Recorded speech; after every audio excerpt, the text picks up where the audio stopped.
संभल में हिंदुओं का पलायन क्यों हो रहा है? हिंदुओं को अपना मकान दुकान क्यों छोड़ना पड़ा? संभल की डेमोग्राफी कैसे बदल गई? न्यायिक आयोग की रिपोर्ट से इसका खुलासा हो चुका है। अभी तो रिपोर्ट के कुछ हिस्से ही लीक हुए हैं, लेकिन डिटेल आनी अभी बाकी है। हिंदुओं अभी से भड़क गए हैं। जिन लोगों ने संभल से पलायन किया, उन्हें वापस बसाने की मांग शुरू हो गई है। विश्व हिंदू रक्षा परिषद ने आज लखनऊ से संभल तक मार्च निकालने की तैयारी की थी, लेकिन यात्रा को प्रशासन की इजाजत नहीं मिली। अब विश्व हिंदू रक्षा परिषद अगली रणनीति क्या बनाएगी, इस रिपोर्ट में सब जानिए।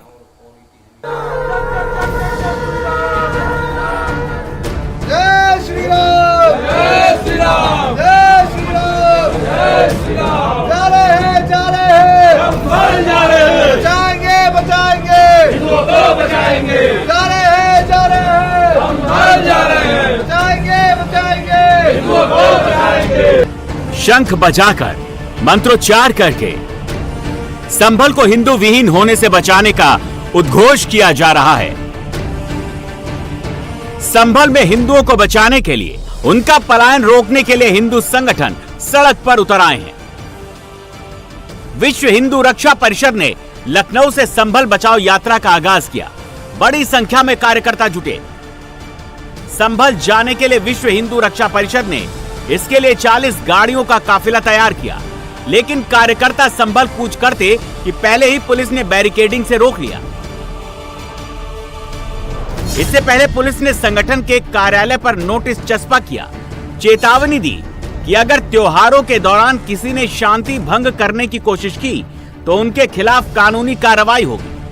अधिकारियों का बिल्कुल साफ कहना है कि चूंकि संभल के और पश्चिमी उत्तर प्रदेश के जो हालात हैं वो इस समय तनावपूर्ण हैं और वहां की जो सुरक्षा व्यवस्था है उसको काफी ज्यादा बढ़ाया गया है, और इसीलिए बाहर से किसी भी संगठन को संभल में आने की और किसी भी तरीके के प्रदर्शन करने की इजाजत नहीं दी गई है।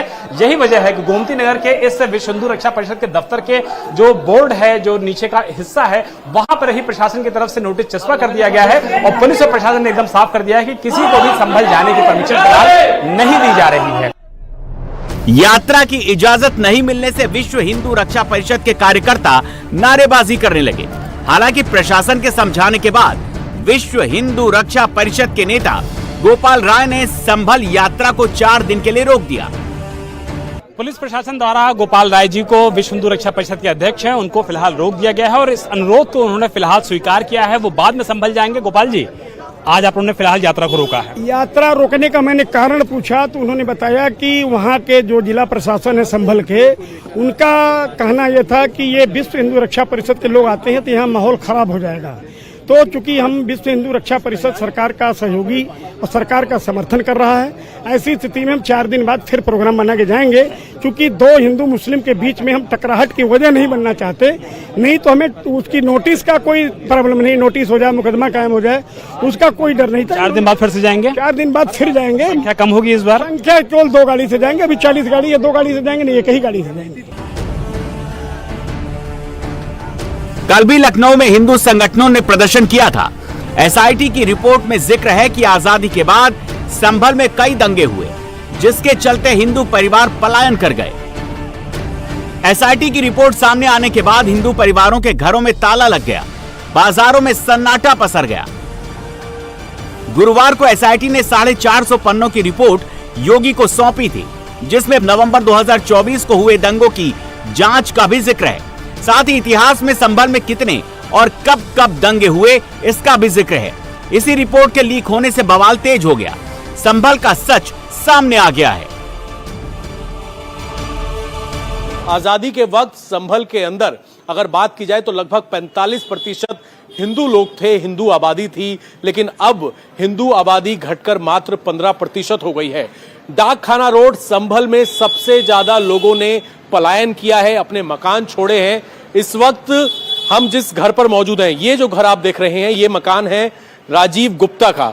मकान में कोई नहीं रहता। राजीव गुप्ता ने इस मकान में ताला लगा दिया है। ताला लगाने के बाद अपना जो व्यापार था यहां से बंद करके राजीव गुप्ता यहां से कहीं और शिफ्ट हो गए हैं। कुछ लोग हमारे साथ हैं। क्या नाम है आपका?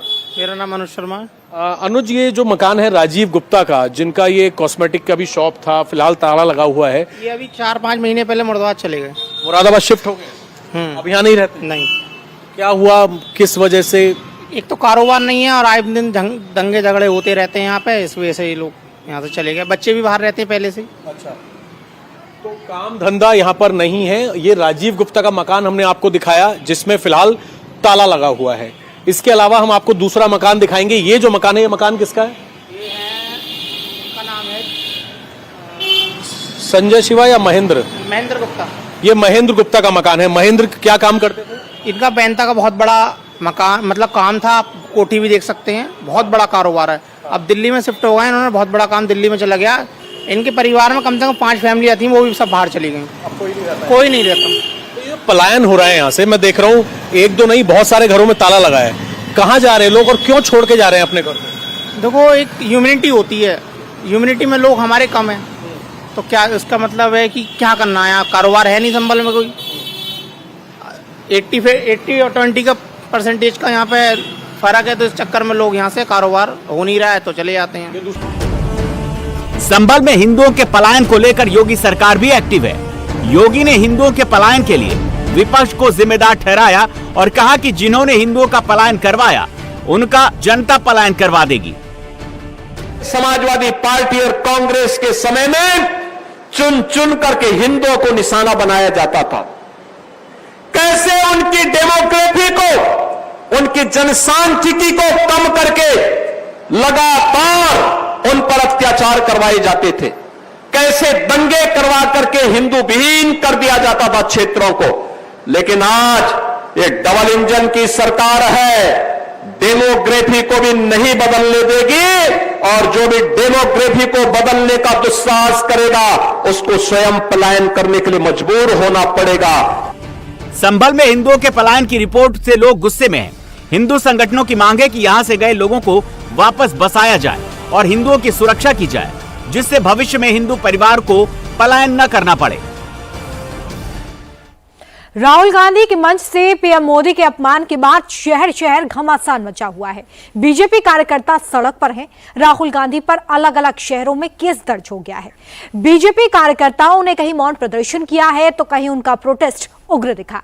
पीएम मोदी के अपमान के बाद कहां बीजेपी कार्यकर्ता सड़क पर उतरे, आइए दिखाते हैं आपको इस रिपोर्ट में। दिल्ली, लखनऊ, गाजियाबाद, अहमदाबाद, पटना और आरा में बीजेपी कार्यकर्ता सड़क पर हैं। मोदी की मां का अपमान को लेकर शहर शहर बवाल शुरू हो गया है। कहीं बीजेपी वर्कर्स ने मौन प्रदर्शन किया तो कहीं जमकर हंगामा देखने को मिला। आरा में राहुल गांधी की यात्रा को काले झंडे दिखाए गए। अहमदाबाद में बीजेपी कार्यकर्ताओं ने राहुल गांधी का पुतला जलाया। बीजेपी कार्यकर्ताओं का सबसे बड़ा प्रोटेस्ट लखनऊ में देखने को मिला। हाथ में पोस्टर लिए बीजेपी का महिला कार्यकर्ता सड़क पर उतरी और आक्रोश धरना दिया। महिला कार्यकर्ता पुलिस की लगाई बैरिकेडिंग पर चढ़ गई।